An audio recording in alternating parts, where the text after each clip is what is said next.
Hello and greeting everyone. My name is Esther Reimann and I'm going to be the facilitator of today's presentation. It's my pleasure to greet and welcome among us Dennis Stark, founder of book tech startup Biblosphere, an enthusiast of social and community currencies and founder of an environmental volunteering movement.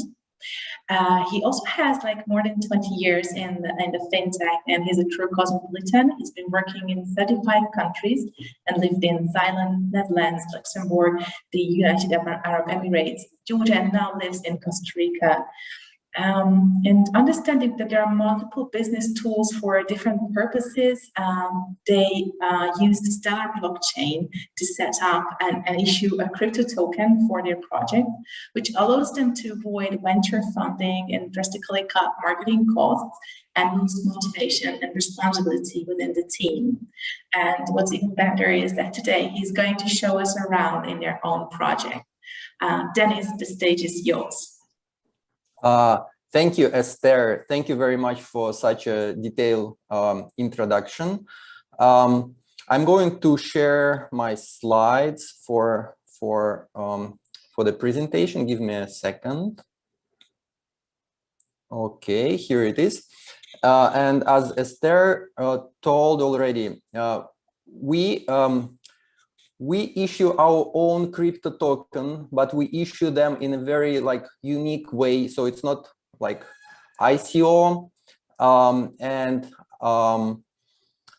we kind of, it's not our own blockchain. So we are not like a technical blockchain developers. We're more like a user of a blockchain technology, but we utilize that in a very smart way. And I'm going to tell about that, about our use case.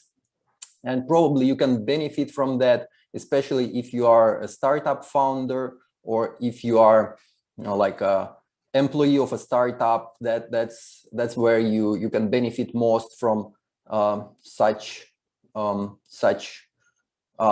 of using blockchain and especially like crypto tokens. So about myself, Esther told most of that. So yes, I have a big background in fintech technology, and in the same time building a community for environmental movement. So kind of, and in the current project, I'm trying to marry together the professional career and social impact and socially and sustainable way of doing business.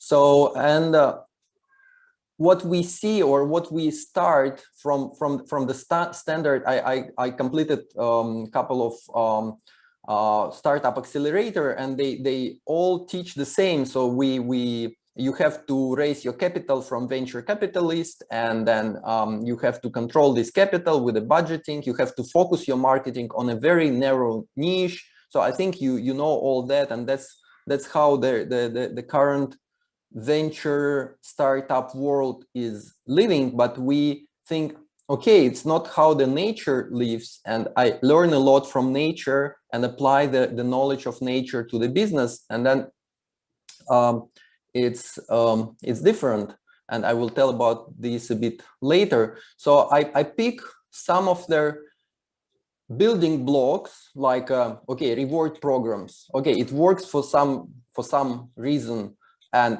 we need an element of that in a startup. There is it should be a way to finance the startup. So we kind of like build in that in our model, and you need to manage your risk, and you need to find the customers and do the marketing.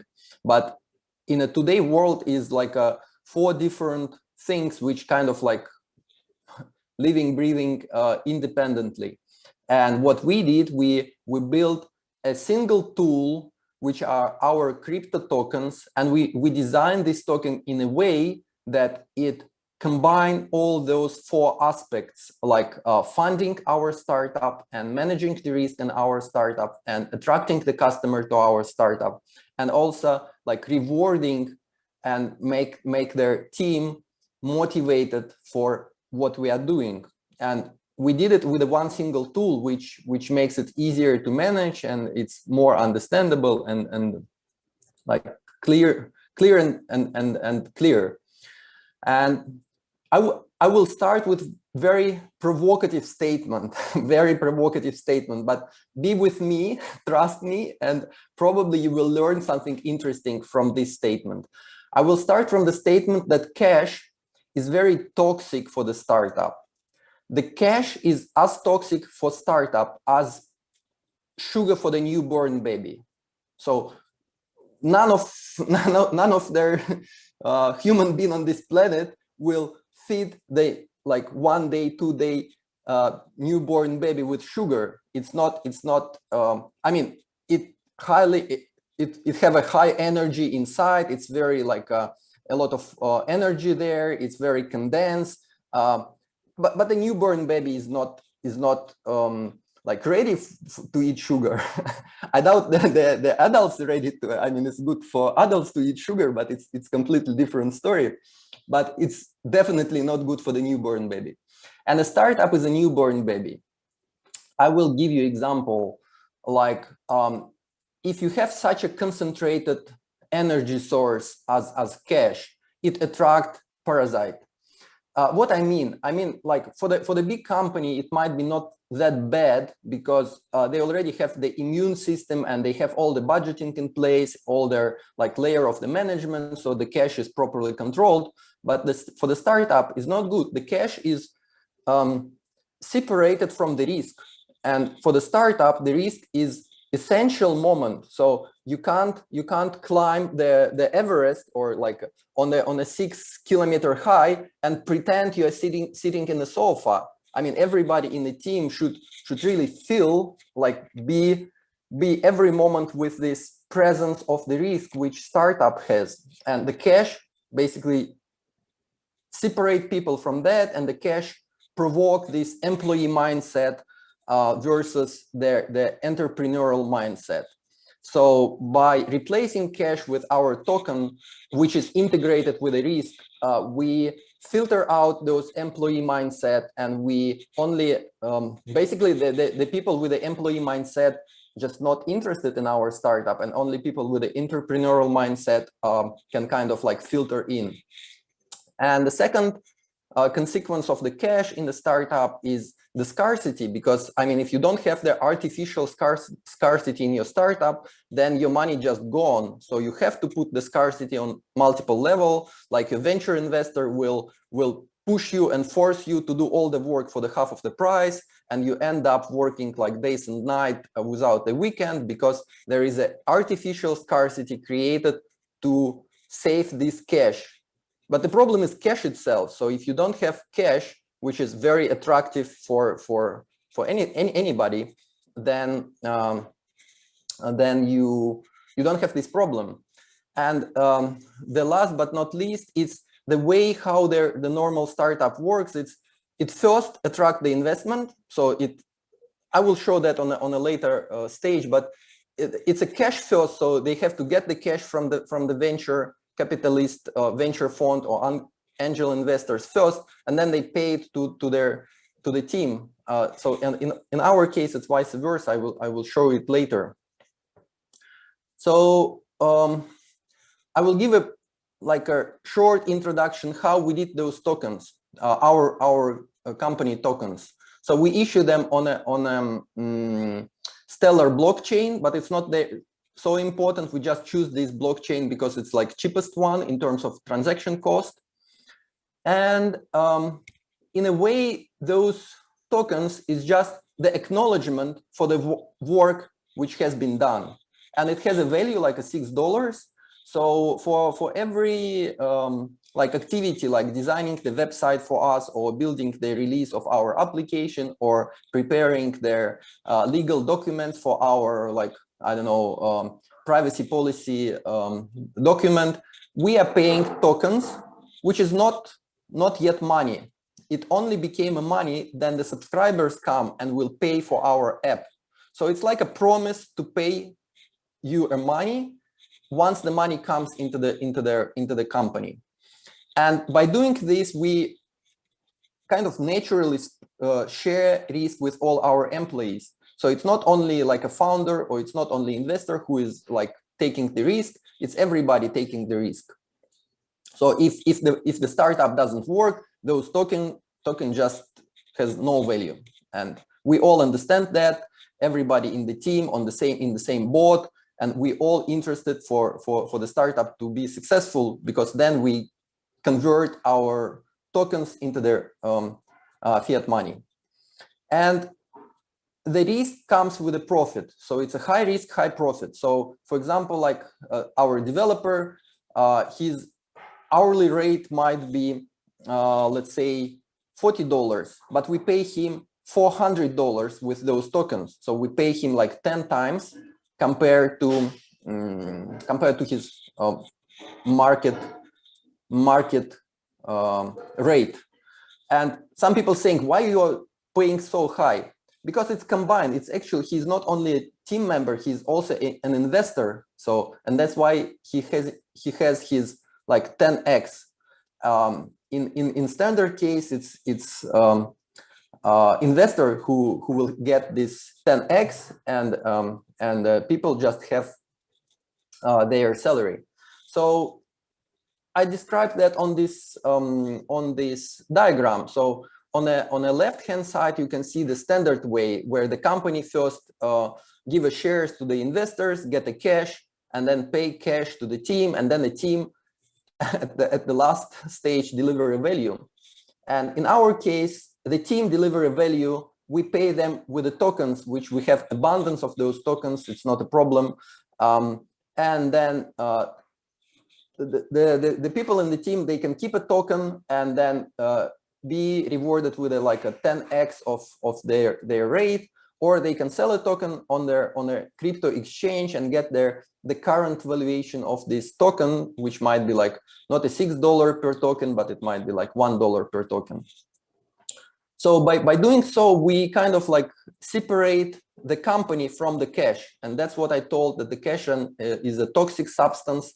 So yes, we as individuals, we need cash to live, but the company at the early stage is better not to have a cash and not to deal with cash. And that's what we did. Later on a later stage, when we grow up, we will have all the immune system in place, then we can deal with cash, and that will be good. But for the startup, as I mentioned, is not a good idea.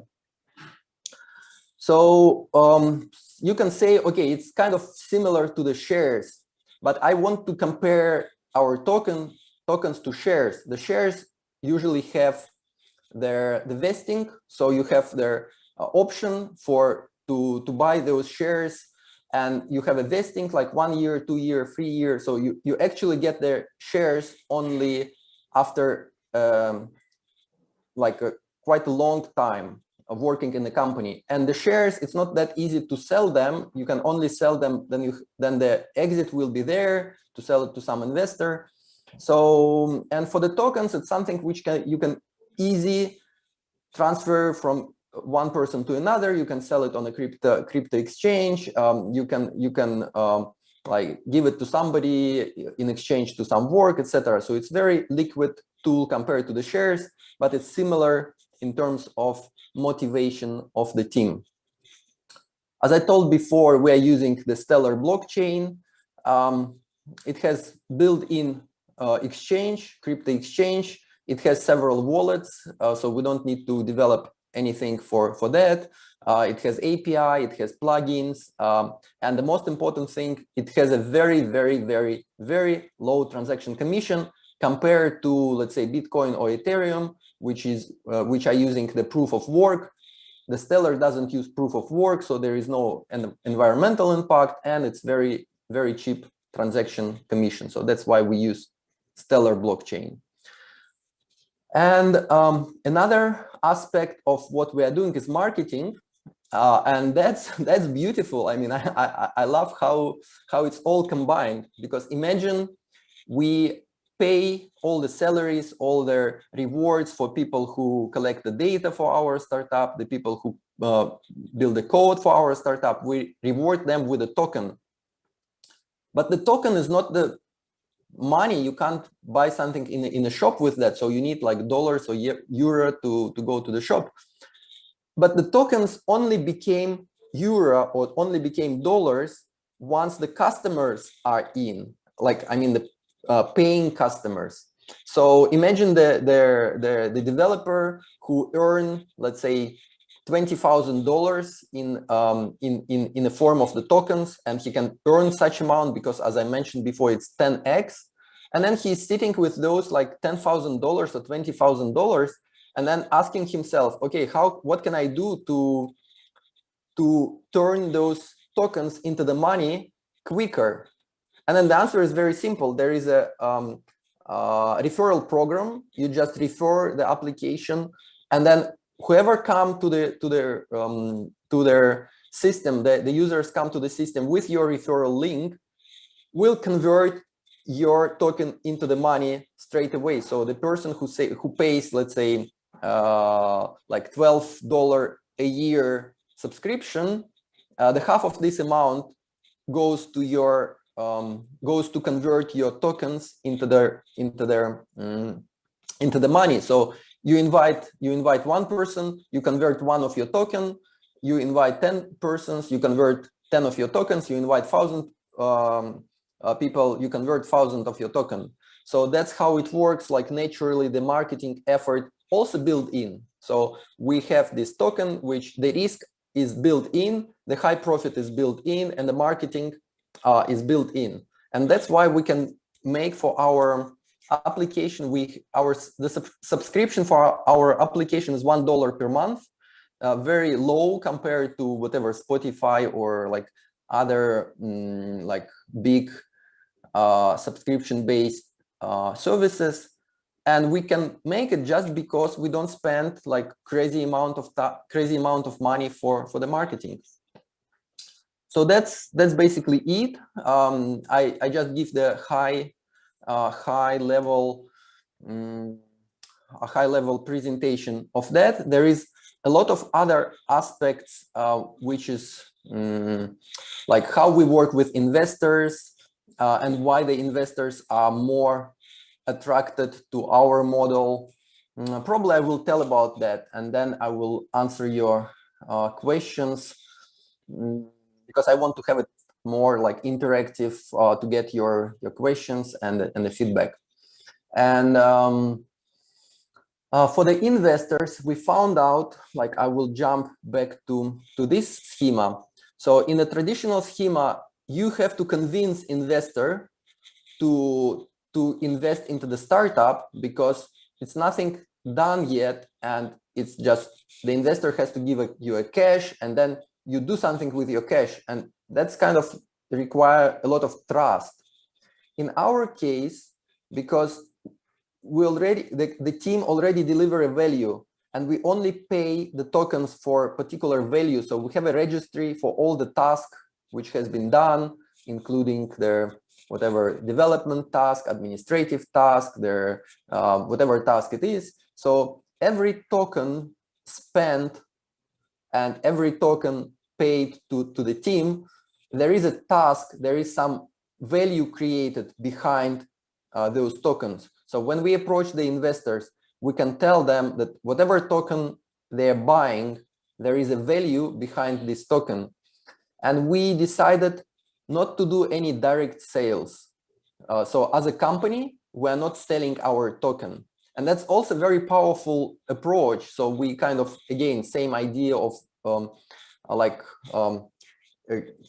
take our hands off the cash as a company. And but also, I mean, if you're in this domain, you probably know that if you issue tokens, it might be considered as a security. So if it has a profit in it, or if it has the voting right for your company, it might be considered as a security. And especially on the US market, it might create you a lot of obstacles because SEC, like a regulator, might consider it as an illegal IPO.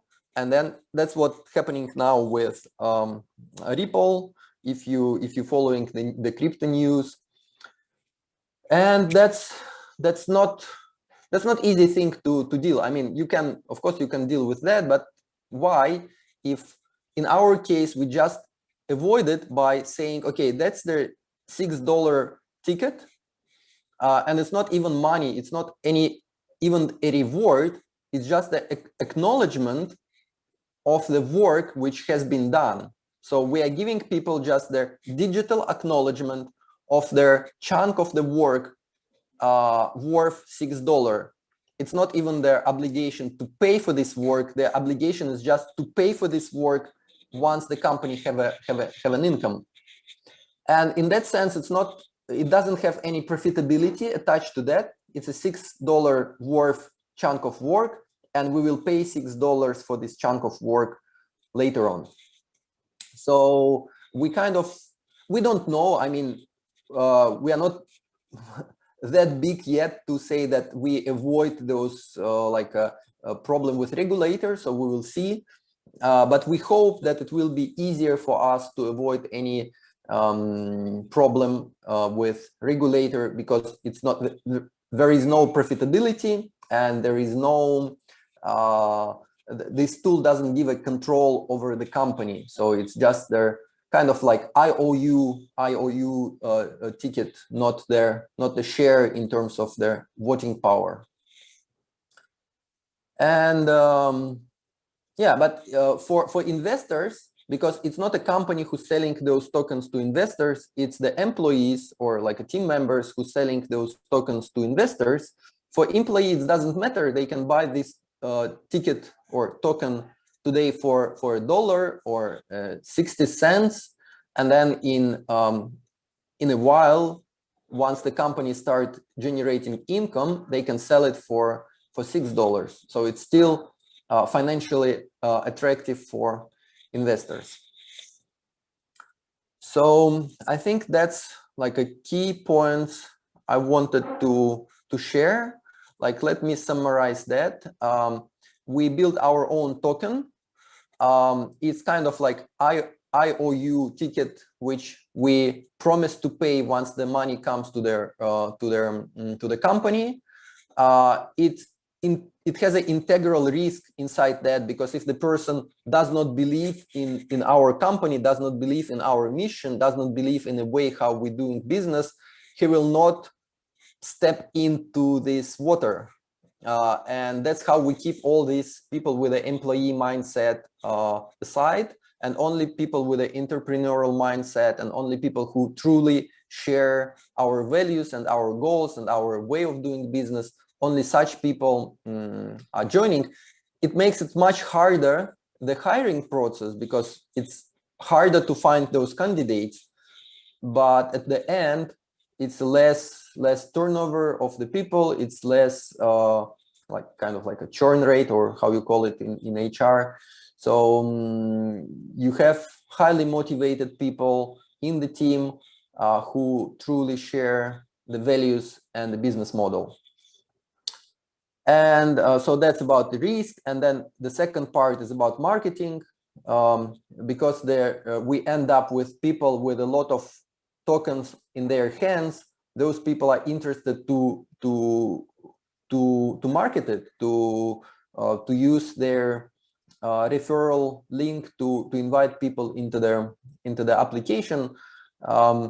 And it's not only working this way, it also works through the crypto exchange. So if you are not a marketing person, you might be an introverted person who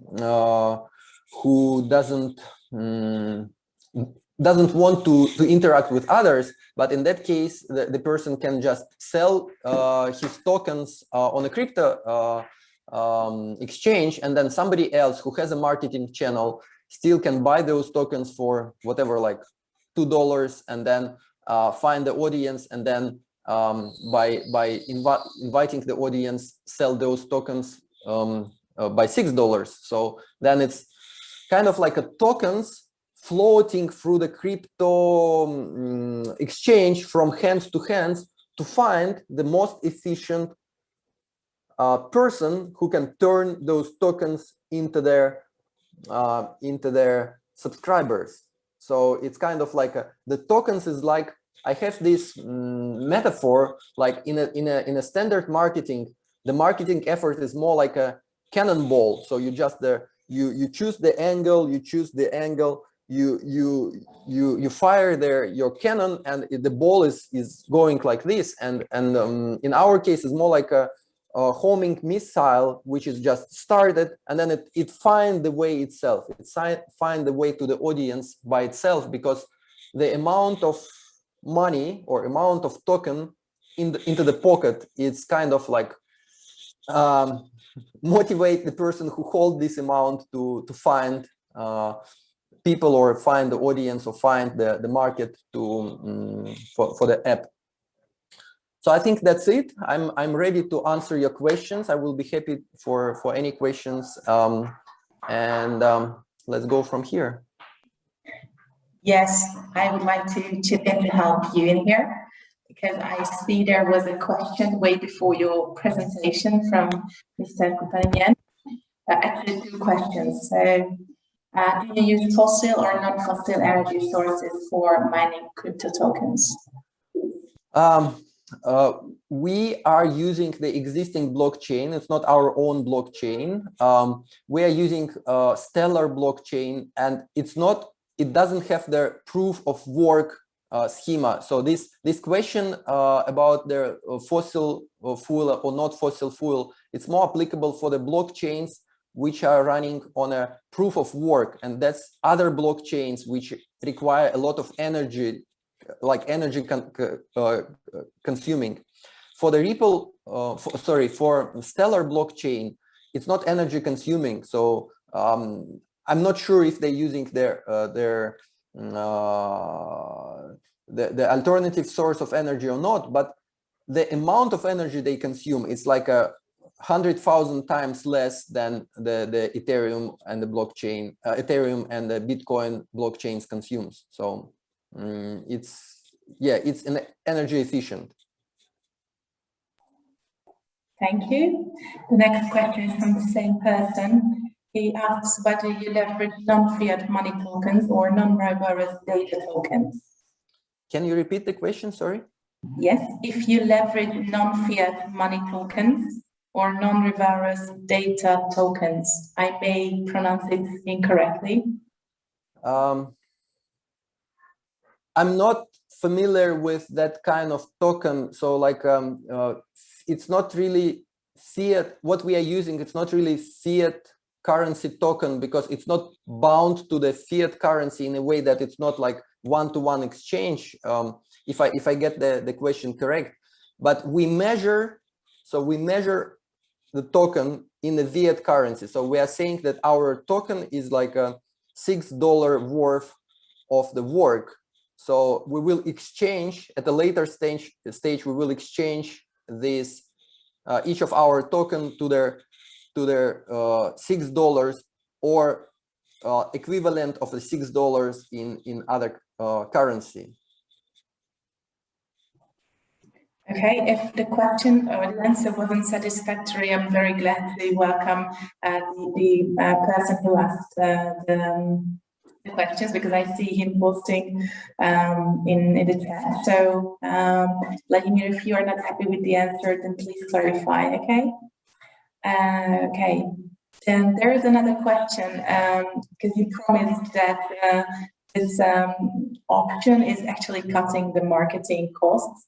And the answer, the person who's asking wants to know, how do you measure these cost cuts, and how do you compare to such money?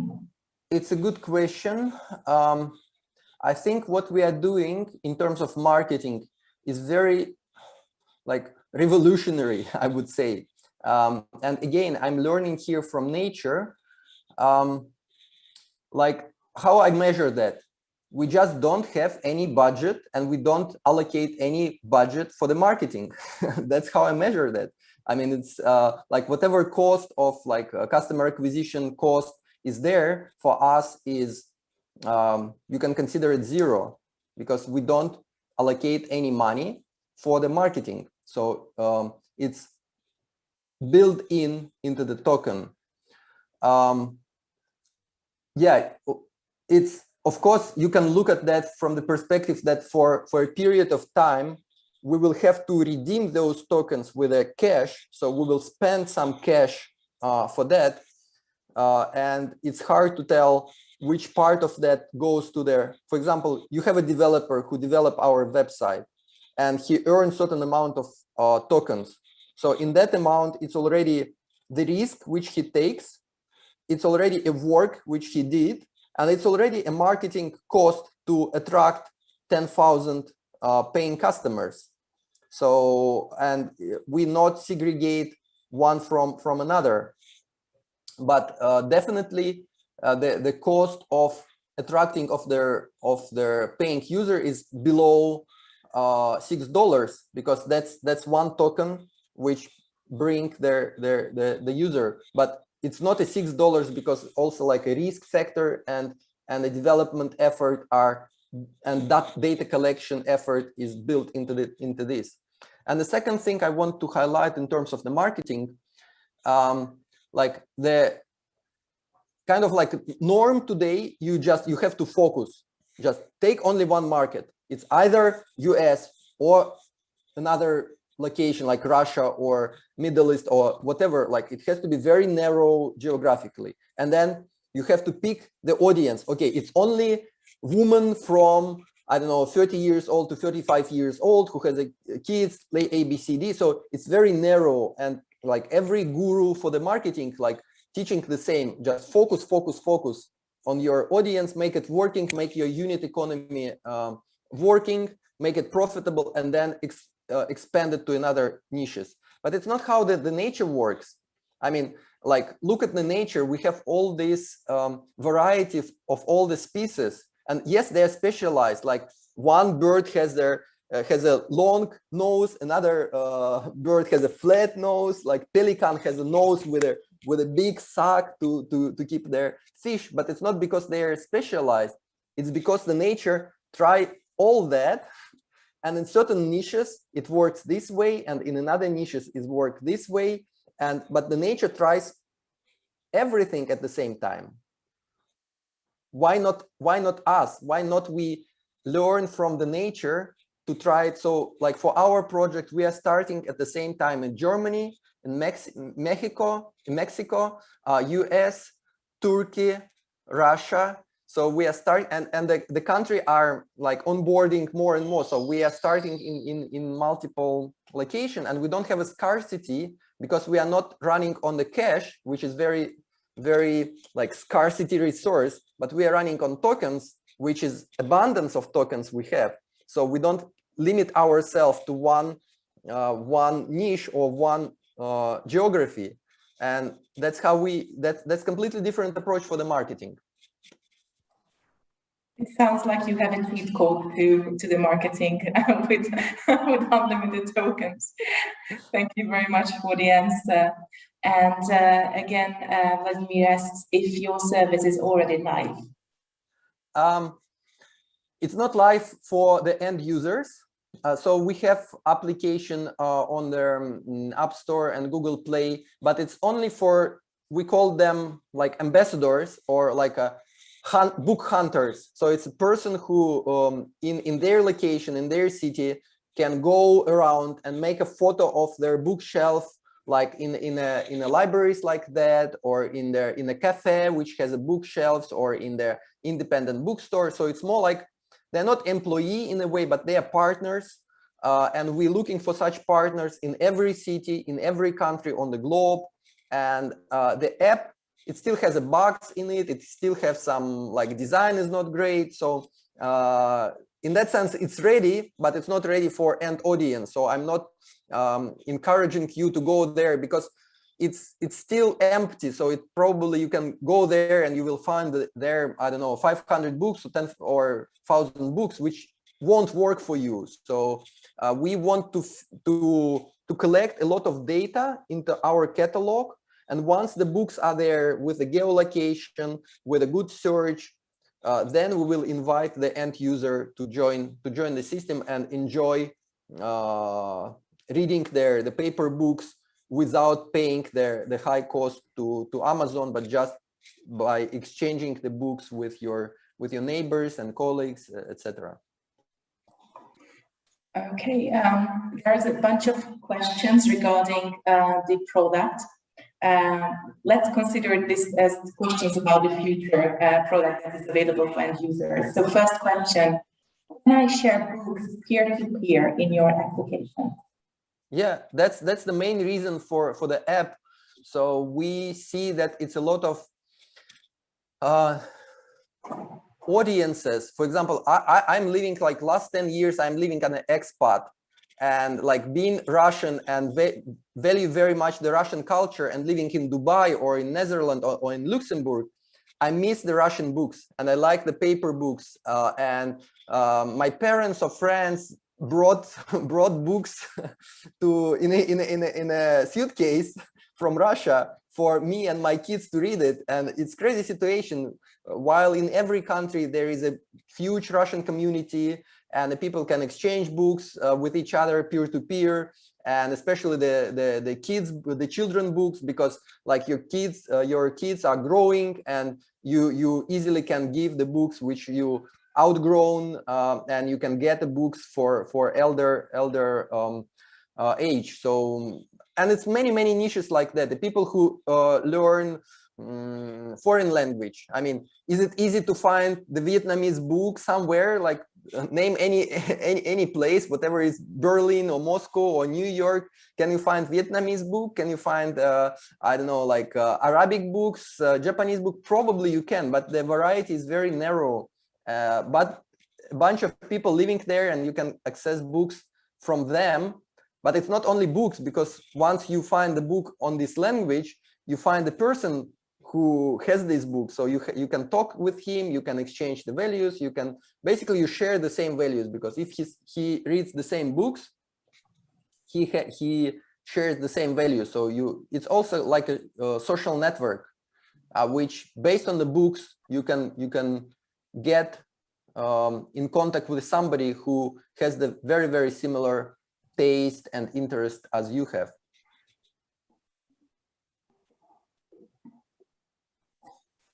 Okay.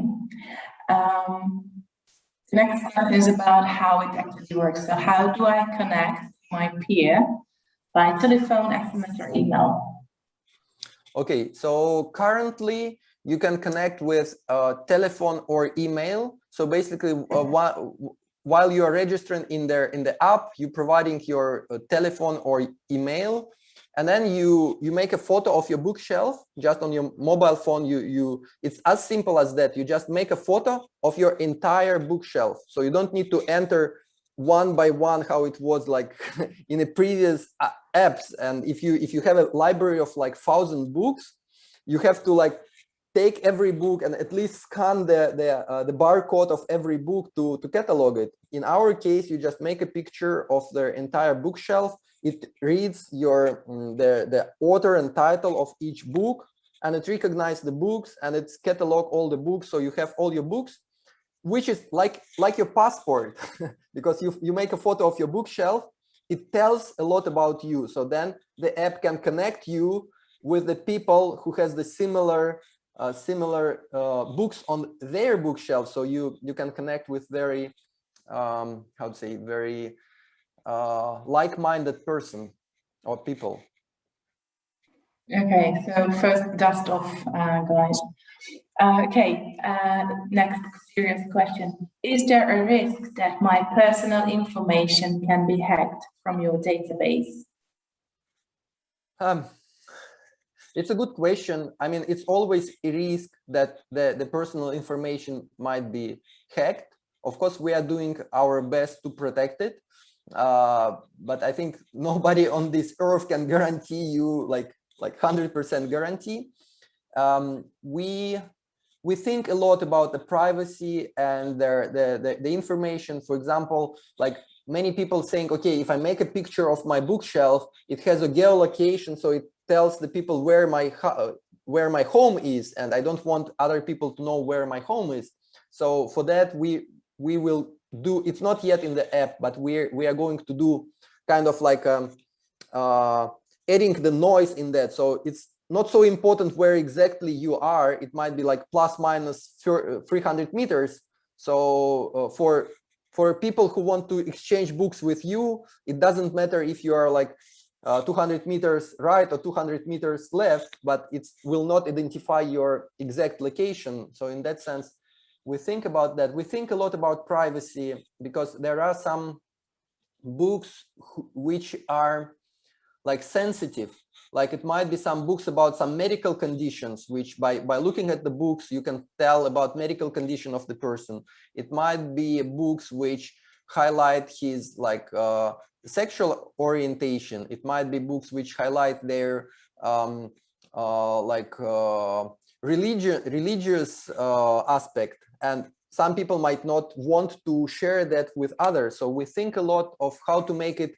From one hand, you probably, I mean, I don't know, if you are Buddhist, but you don't want to share it with your neighbors who are all Christians or whatever it is, it's just an example, don't take it personal. So you don't want to share it with others. Sorry to cut you here, but we need to wrap up, so okay. Out of time, okay. Okay, I think that's clear. So that's so abruptly cutting you here, and just for those questions that we couldn't answer now, I'm really sorry because we have a couple, but on the website, Dennis is going to reply in the Q&A section after this one. And again, sorry for this very abrupt ending, but I really appreciate you being here and sharing all these amazing details. And thank you also for the audience for joining us. The recording is going to be available from next week. Wishing all of you the very best of the weekend. Yeah, thank you very much, Esther. It was very, very pleasant talk and interesting questions. And thank you for inviting me. Thank you very much. Goodbye, everyone.